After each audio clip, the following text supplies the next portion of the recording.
я знала точно, куда я еду.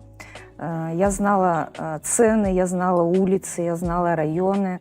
То есть для меня не было какого-то определенного сложного этапа адаптации.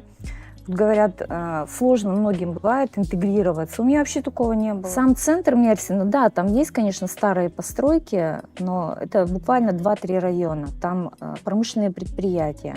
Там, кстати, хорошее стекольное производство, деревообрабатывающее, очень много заводов с легкой промышленности. А вот районы, которые застраиваются и предлагаются иностранцам, там нет старых зданий, то есть ничего не нужно сносить, там не требуется никакой реновации, чтобы поставить комплекс.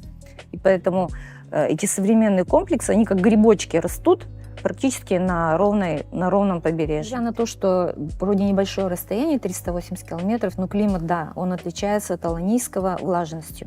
И это большое преимущество, потому что когда наступают холода, влажность тяжело переносится, потому что сыро становится. Вот.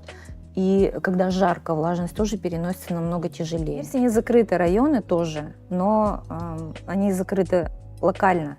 То есть не районы, а микрорайоны маленькие. И они закрыты не те районы, которые востребованы у сегодняшних покупателей.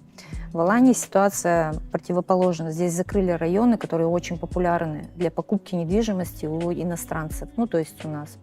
В Мерсине такой проблемы нет.